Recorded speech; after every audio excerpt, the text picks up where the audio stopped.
Welcome back, everyone. I hope everyone's feeling refreshed, even though it was a short break. I just hope that was long enough.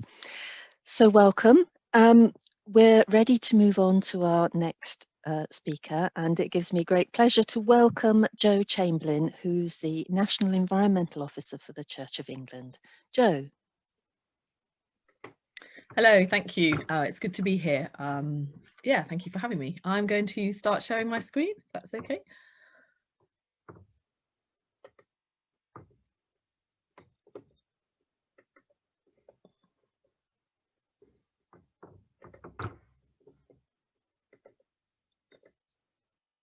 Okay, hope everyone can see that. So it's been really interesting to listen to what people have said already, and I found that some of the things that have been said I'm going to echo, so that I think that's always good, that you know you're on the right lines when other people have said similar things to you, so that's really good. As Teresa said, my name's Joe Chamberlain. I work for the Church of England in their central team, so that meant working in Westminster for a little part of my week, but obviously we've all been at home, and my home is actually in Sheffield, so I think it brings a bit of a different perspective, but it's really good to be joining you all in the southeast. I've been in this role for just over a year, so when you think all the way back, it means I started just before the lockdown, so I did a few weeks commuting into London, and then the rest of it I've been at home.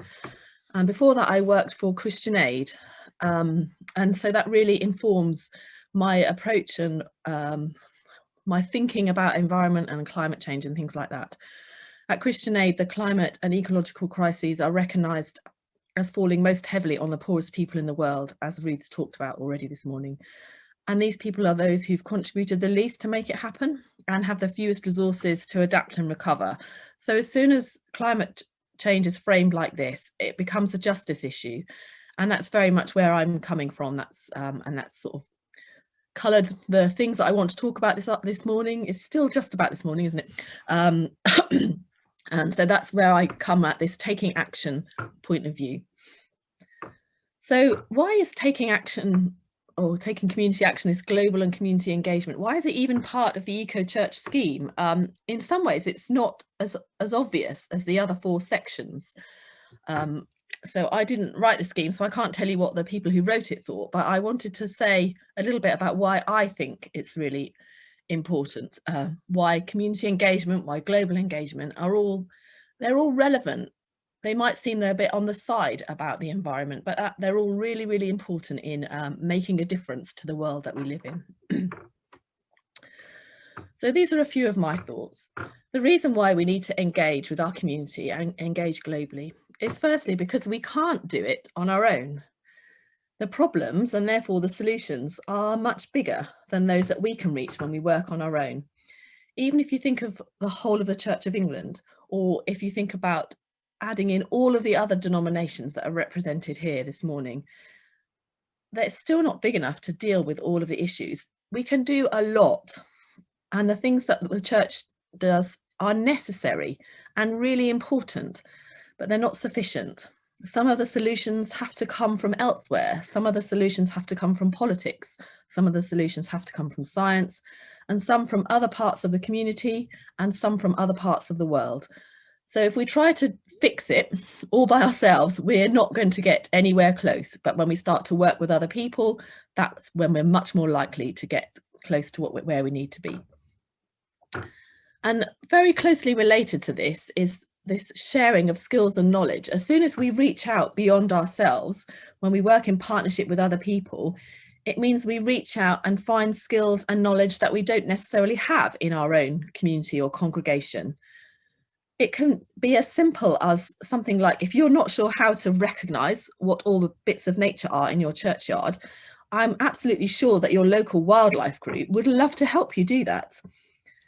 If you're not sure how or why climate change is affecting people in other countries, then reaching out to groups like Tear Fund and Christian Aid, where they have loads and loads of brilliant resources to do that.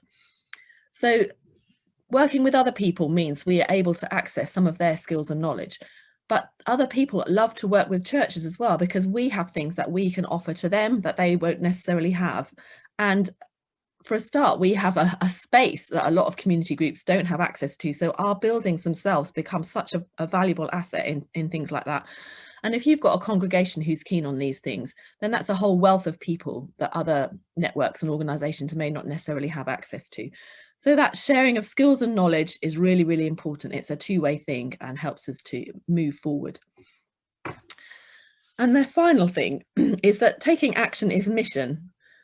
Now, this can be sort of misinterpreted, and it could look like it was just a cynical attempt to convert people just because they're coming into our churches to help us with our environmental action. But it's not meant to sound cynical or exploitative in that way. Building relationships with people in our communities is fundamental to mission and even to evangelism. And community action puts you in touch with people that you might not otherwise be in touch with. And then when the church demonstrates care for the environment, that's a demonstration of love. It's a demonstration that we care for the environment, and that's part of God's love. It's also a demonstration of the redeeming work of the Spirit to renew the earth. So it's really important that we have the opportunity to, we need to do these things. These are part of who we are, part of our mission, and having the opportunity for others to see them and be aware of them is really vital as well. So as I said, I don't want this to sound like we'll invite environmental groups into our church in order to convert them, but rather I'm saying that the twin climate and ecological crises are the context into which our churches are ministering these days. And it's part of that ministry. Loving our neighbour involves taking care of the environment in which our neighbours live. So thinking about community action, here are some examples of the areas that fall under this in the survey. Raising awareness of environmental issues, doing conservation or environmental work, actually being in nature. Helen spoke beautifully about that a few minutes ago. Engaging with our local political leaders, supporting local or global environmental groups, campaigning on local or global environment issues, and encouraging behaviour change within our congregation. So none of them are completely straightforward. They all take a little bit of organising and planning. You have to connect with people, find times and dates and that kind of thing. But when I looked at them, I felt that some of them seemed a little bit more scary than others. So organising a litter pick, which might come under doing conservation or environmental work, or having a fair trade coffee morning, that's a raising awareness one. And it's also about thinking more globally about trade and things like that. Those things feel, well, maybe they feel safe.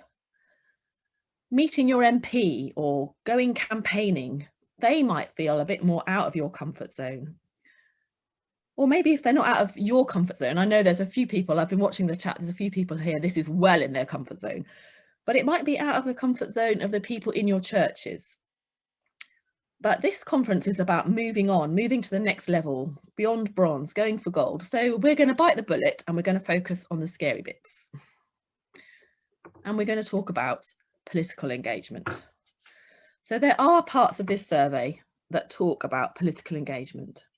So perhaps we need to start by debunking the myth that faith and politics don't mix. You know, there's that old adage that says in polite company, you shouldn't talk about religion and politics. Well, if that was really, really true, if I went out, I would never say anything. So I definitely feel that talking about religion and politics is a really good thing to do. Firstly, because the Bible talks about politics. Now, I've just got a couple of lines here about the Old Testament prophets speaking about justice and fairness for the poor. I was thinking about Amos 5, which talks about unfair taxes, bribery, corruption, cheating the poor. I don't need to say anymore because Ruth spoke beautifully about this first thing that was almost the first thing that she said about how important it is that we engage with these issues of justice. And then she went on to say how much Jesus spoke about caring for those in need, talking about loving our neighbour. And he also heavily criticised people who didn't do this, who didn't look after the poor. So the Bible is full of politics. And also, faith belongs in the public square. Sometimes people feel that we need to leave our faith behind when we're talking about, you know, political debates or things like that. But I believe firmly that faith does belong in the public square. Now, it doesn't own the public square or claim to be the last word. Just because we come as people of faith doesn't mean to say that we have the last word or the only word. But I definitely feel that we shouldn't be afraid to say that our faith has a place in public life, whether that's in big or small ways. And that's because our faith shapes our values and what matters to us. My faith tells me to seek after justice. It shows up what's right and wrong. It demands that I love my neighbour, and therefore it demands that I care about climate change, because climate change is affecting the lives of my neighbours. So all of those things that I believe as part of my faith, they turn into really political issues, in the sense of caring for the poor, caring for the climate, that kind of thing. So it's very hard to separate them out. Faith affects our actions in public as well as in private. It affects the choices and the decisions that we make. It affects how we spend our money. It affects how we vote. That seems really relevant this week when we've all been to the polling station. It affects how we respond to the homeless person outside the supermarket. All of those are driven by the values that underpin us, that are guided by our faith. So if we were not allowed to have faith in the public square, that would mean we would have to leave part of ourselves behind. We bring our whole selves to this conversation. We bring our whole selves to this debate and our response to the climate crisis. That includes our faith and our values. We're not necessarily explicit when we talk about these things, but our faith is there underneath implicitly all the time. And from a slightly different perspective about why we need to not feel afraid to engage in politics. And that's firstly, because our politicians need us. They need us to tell them about the things that matter to us. They don't always know. I've spent some time talking about this for quite a few years. And I remember when I was at the beginning of my journey of political engagement and engaging with MPs, I went to a session that was run by Hope for the Future. I'm going to talk about them a bit later. And we had an MP there, and he said he needed people to raise environmental issues with him so that he then had the authority to raise them in the House.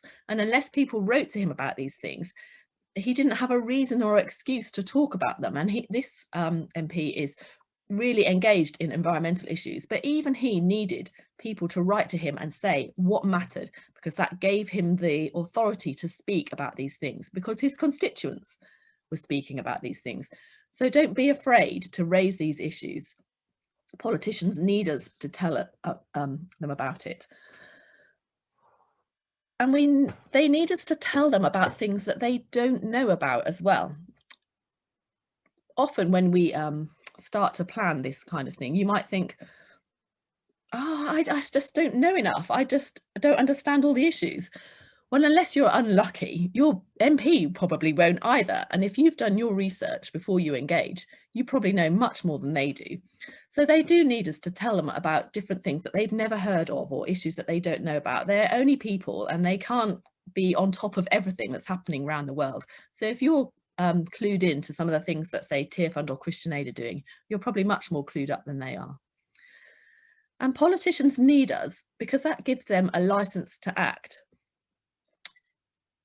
Especially the ones who are in government, the policies and the laws that they bring about, they need to know that they're the kind of things that are going to be acceptable and they'll be done. And it's quite difficult for politicians to be brave and to do things that are unpopular, partly because they need to be elected, but also because they need people to go along with the things that they bring about. So to do something that's unpopular is difficult. And so when we engage with politicians and we talk with them, then we create the space that they know that they can move into. And one really, really good example of this is the aid budget. Now, I suspect a few of you here will remember Make Poverty History, which happened at the beginning of the 2000s, a big movement for change, challenging governments, and quite a lot of things happened then. But a few years later, so we're talking about 8 years ago now, there was another similar movement. It didn't capture people's imagination quite as much as Make Poverty History, but we did have a big event in London. We went down to Hyde Park. We had this big event. And one of the things we talked about at that point was the aid budget. And we were really pushing for the government to say that we will give 0.7% of our aid of our income as a country in aid. And this was something that David Cameron, who was the Prime Minister at the time, wanted to do, but he needed to know that there was enough people who also agreed with that to be brave and bold and make that statement. And off the back of this, it was called the IF campaign, then that became law, that we would give 0.7% of our aid, of our income in aid. And that came about because people spoke about it, they marched about it, they created the social license, if you like, for politicians to act into that space. Now, here we are several years later, and that's under threat. They've already said they're not going to give that much money of our budget to aid this year. They haven't changed the law yet. We hope they won't do that. We hope they'll go back to giving 0.7% of our income in aid later. But these things need ongoing, not pressure, if you like, but we need to keep up the conversations. We need to keep saying, this is important, this matters. We want you to act into this space. So politicians need us to be speaking up about these issues in order to act. But we need politicians too. Why do we need politicians? Well, if you think about the things that we need to do in our buildings, and I've seen on the chat that some people are looking at their buildings and thinking, how on earth do we sort out this medieval building and get off fossil fuel and move over to net zero and be really, really environmentally savvy about how we manage our building? Some of these decisions, we can't manage them on our own. We need to have policies to change. We need to have better access to zero carbon heating. We need to have better access to renewable energy. And these are things that we can't do on our own. And even as I say, all of the churches here represented can't make that happen. We need governments and policies to act for us. So we need the politicians to act too. So unless we talk to them and tell them what we want, then things are not going to change.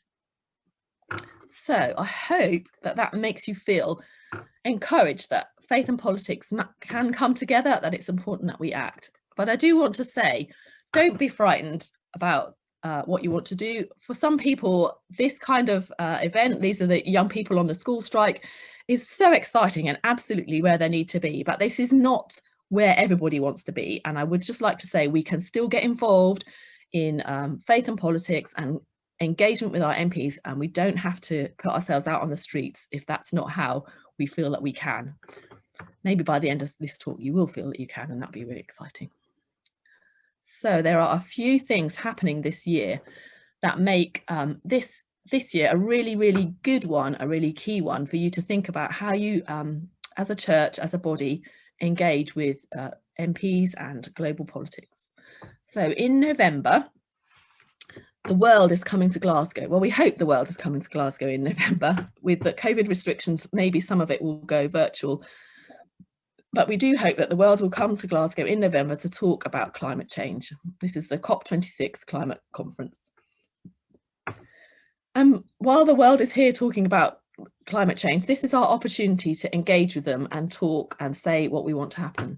And I, as part of the Church of England, have been working with the Make COP Count Coalition, and that's a group of faith organisations across the UK. So other Christian denominations, organisations like Tearfund and Christian Aid, and other faith organisations through Faith for the Climate have come together to think about how we're going to work and have a faith voice that speaks into this UN climate conference.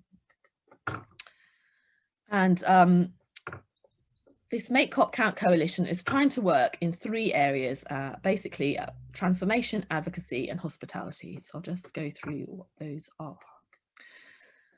So transformation, as we look ahead to the world coming to the UK to talk about climate change, this is a catalyst for us to start having these conversations ourselves in our churches, in our communities, in our families.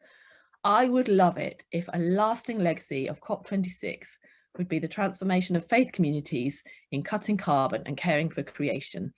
If the whole conversation in the country starts to focus around climate change and environmental issues, that conversation needs to trickle down into our faith communities, into our churches, into our small groups, into our Bible study groups, into your prayer triplets, so that we're all talking about climate change, about environmental issues, about making a difference, about what we're going to do, how we're going to act. So this sort of legacy of transformation is really, really important. And if you're wondering where to start, this has been mentioned already a few times today, then I would suggest you start with Climate Sunday. You'll see on my slides that there are hyperlinks on it. So don't worry about, oh, how am I going to get to the hyperlinks? When you have an email at the end of this conference that says, thank you for coming, there'll also be some links for you to follow. So all of the things that I've linked here will be in that email. So you'll be able to click on and find out more about Climate Sunday. But the idea of this scheme is to encourage churches, particularly those who've never really thought about this before, to start talking about climate change.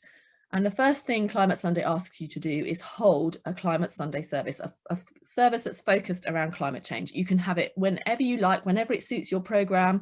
My church is going to do it on the 6th of June because that coincides with Environment Sunday. I noticed somebody in the chat is going to do it in August because that coincides with Lammas, which is in part of the church's year. So whenever you want to do it, but we're asking you to do it before the 5th of September, because on the 5th of September, we're going to have a big celebration, like a culmination of all those individual Climate Sunday services that we've been holding. And we're going to have a celebration service from Glasgow Cathedral. It will be, I expect a few people will be able to attend, but it will also be streamed so everyone can join in from wherever you are. It will happen in the afternoon, so you don't have to miss your Sunday morning service, and you'll be able to join in this celebration of all our Climate Sundays. The second thing that the Climate Sunday Initiative asks churches to do is to make a commitment to long-term changes in the life and lifestyle of your church. And the way it suggests you do that is Eco Church. Well, you're all here and you're all on the Eco Church journey, so you can tick that one off already. That's excellent.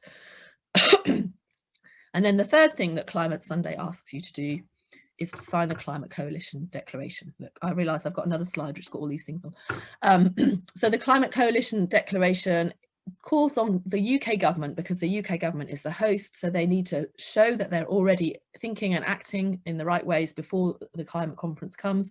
So it asks you to sign the Climate Coalition Declaration calling for a greener, fairer transformation of our economy in the UK.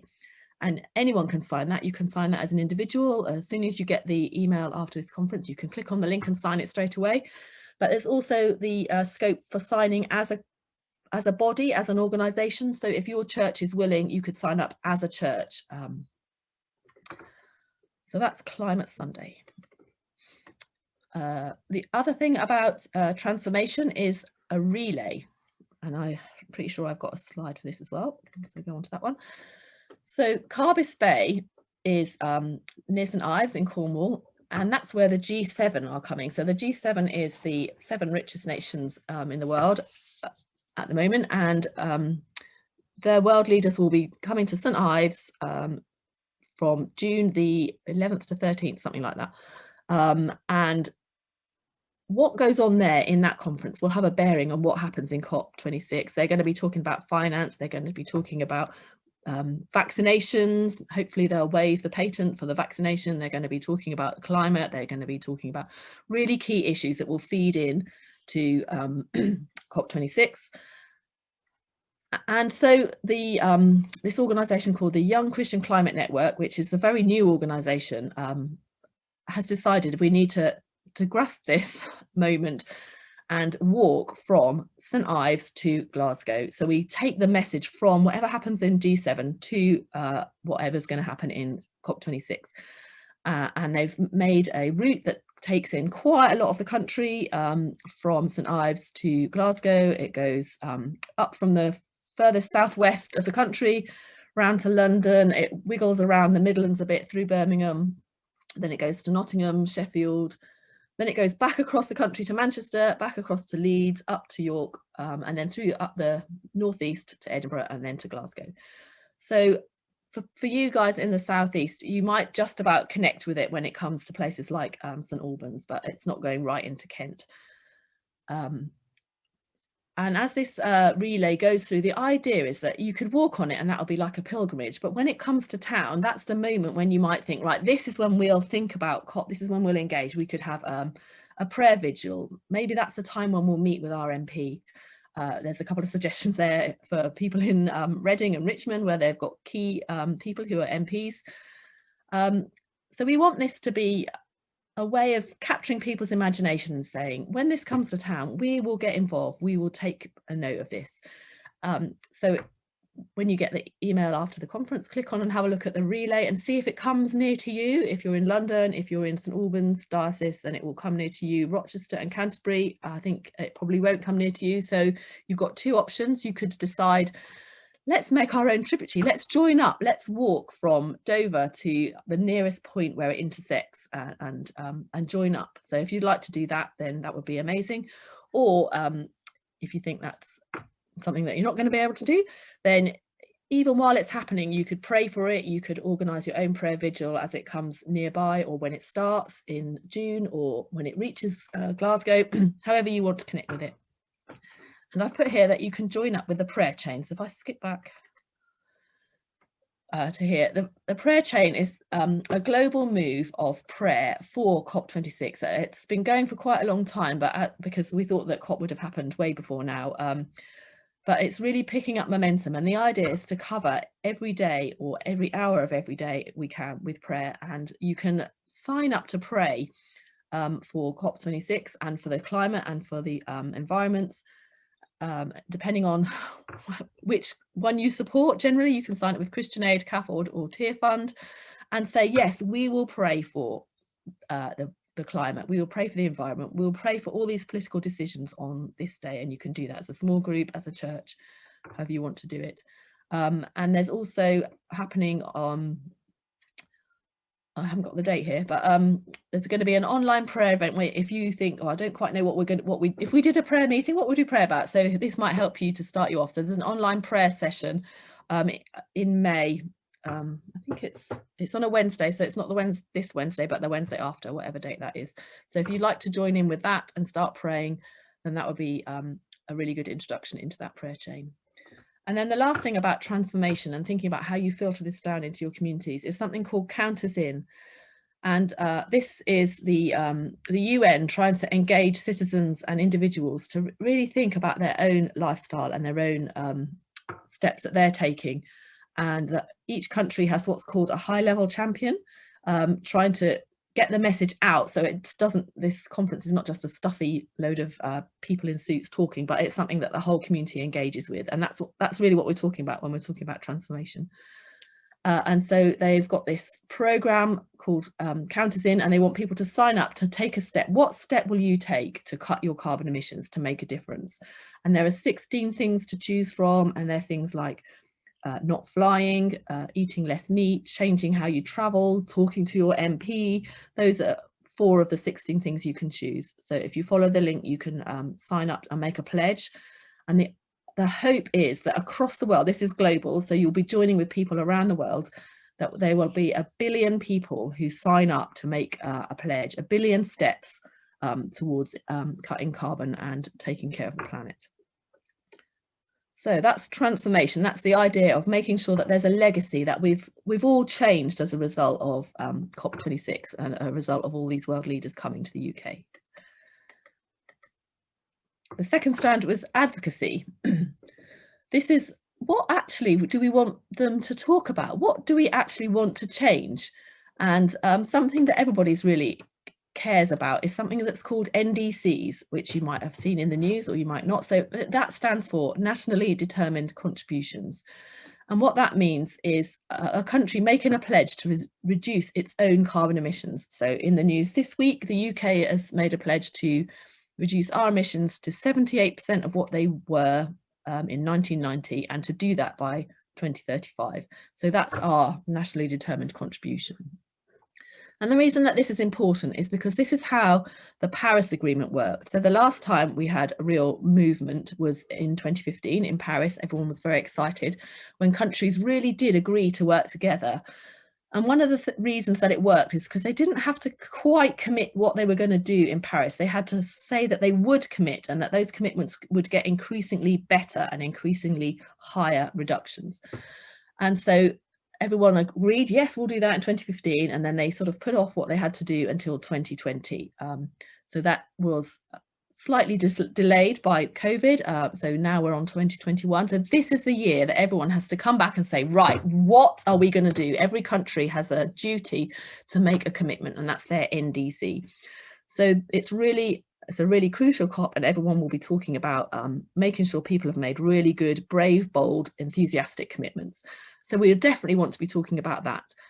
But as a group, we thought, what else is important to us as people of faith? And we came down to this, it's because it's an issue of justice. We want to talk about rebuilding after COVID, but what does it mean for our financial life and our life as a community to be really green and fair and just? What does that really look like? So we wanted to talk about things that would make things much fairer for people around the world, and that we use our money wisely and we spend it in the right ways. And one of the things that we said we don't want to be spending our money on is subsidising fossil fuels. We're still reliant on them for the moment, but we need to stop subsidising fossil fuels because we need to wean ourselves off them.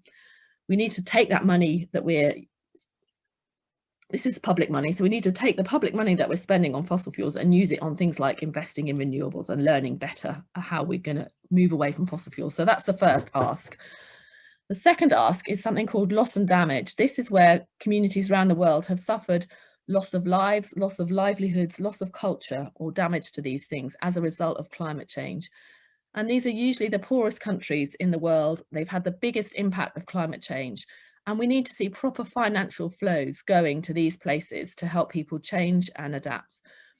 And at the moment, there's no real mechanism to help countries do this. There's money that goes towards adaptation and mitigation, but countries in this situation can't adapt. Things have changed too much. They need a different approach. And this has been slightly forgotten. So we want to raise this up the agenda and make sure that we talk about loss and damage. And we want to do this because we want to speak with solidarity with other people in our faith communities around the world. If you want to know more about these issues and you want to speak about these, and if you think, yes, I could talk to my MP about that, then get in touch with me. We are developing briefing papers which have all the background to how we've come to these decisions and how you can talk about them. I hoped I would be able to share them with you today, but they're not quite ready. But if you email me, you will have my email afterwards. I will be able to send those to you. So that's what we want to talk about: stopping subsidising fossil fuels and loss and damage. So when you do go to your MP, that's maybe something that you've done before. You think, yeah, that's fine, I can do that. Or you might think, oh gosh, I've never done that. I'm not sure how I'd go about that. So here's a few tips. Find out a little bit about them first. What are they interested in? What are the things they've spoken about in Parliament? What are the things they get involved in your local community? Remember that they're human too. As I said before, you probably know more about this stuff than they do. So don't be intimidated. MPs need to hear from their constituents first in order to be able to raise issues in Parliament or elsewhere. So there might be things that they're interested in, but unless you talk about them first, they don't have that authority to speak. You could start with a letter outlining your issues. MPs get loads and loads of emails. So if you can actually send a real letter, if you know that your MP is going into the office, whether that's at home or in Westminster, a real letter might have a little bit more impact. Then you could arrange to go as a small group. You don't have to go on your own. You can take a small group. I think MPs enjoy meeting small groups. They feel like they're reaching out into their communities. And if you want to find out more, then I would look up Hope for the Future. This is a charity that was set up specifically to help people engage with MPs about climate and environment issues. So it's the perfect organisation, and they've got loads of hints on their website. And if you get involved in this and you think, I really would like to take this further, I think we could have a group of people learning about how to engage with MPs. They will do some training for you as well. And then hospitality. So this is when we get to Glasgow. This is all a little bit up in the air because we still don't quite know what's happening, but this will be led by faith communities in Scotland. We've put an application in for a wellbeing space in the blue zone. That's the high security zone. In the green zone, that's the sort of, that'll be normally would be like the exhibition space, but that might not really happen. We don't really know. So, but if it does happen, then that'll be a space for having all these conversations and trying to engage people. And then there'll be fringe events. So if you're thinking, maybe I'll go to Glasgow, then this is the things that you need to know. Check out the climate fringe as well and see what's going on. And then some milestones along the way. there's the G7 on the 11th to the 13th of May.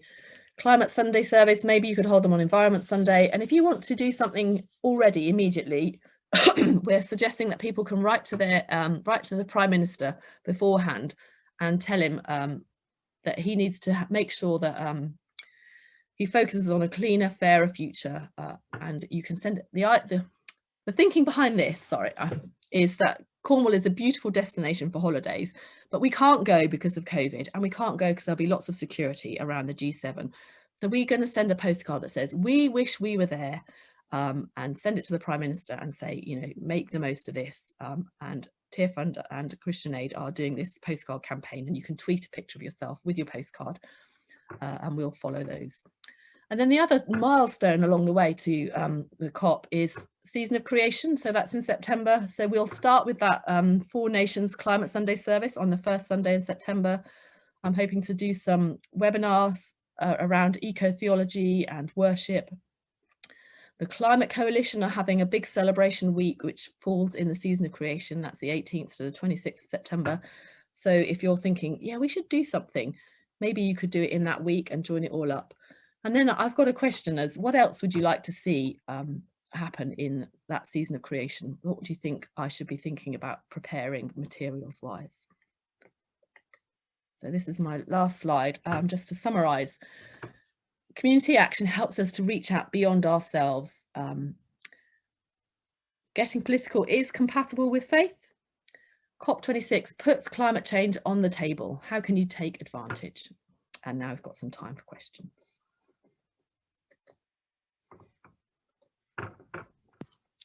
Thank you very much, Jo. Huge food for thought there. I'm sort of overwhelmed. My mind is boggling. And there's again been a lot in the chat, and especially when you were talking about politicians and what we could do. So there were masses of things actually put there. So again, do pick up on the chat.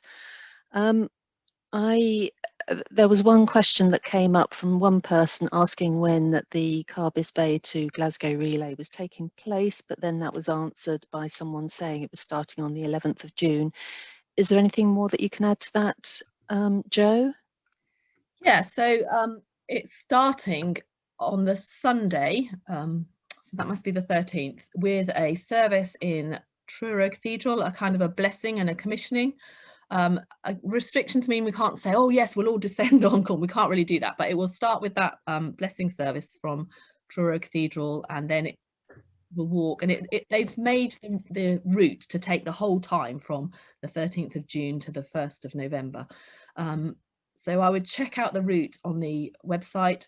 You can, if you search YCCN relay, it will come up.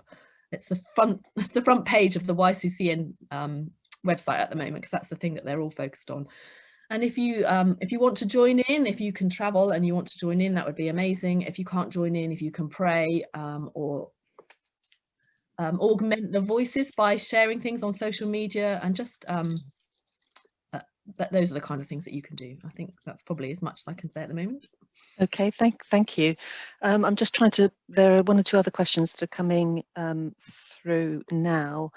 One person asked earlier on, declaring a climate emergency is one thing, making it count is another. What does that mean in practice? How is the running of the diocese done with the green lens, travel, training, communication, school management? That is a huge topic, and yeah. I don't know whether you want to say anything there, Jo. Yeah, I think that I agree with the person who wrote that.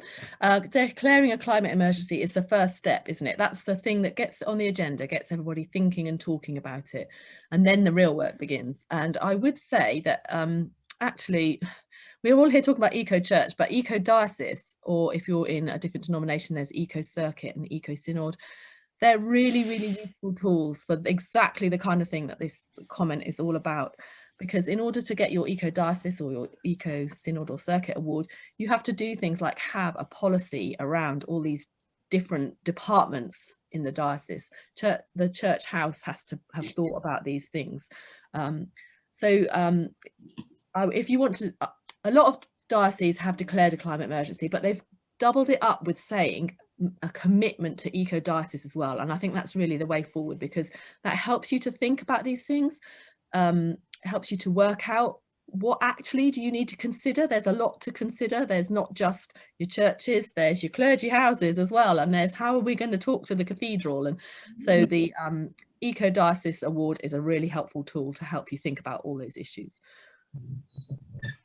Okay, thank you, Jo. I mean, there were other things coming up in the chat, which I'm sure everybody's seen, but I think in view of the time, we need to leave that there. So, I mean, I think that was really hugely helpful to everyone in terms of going forward and tackling some of those perhaps more scary things for us to do. So thank you very much.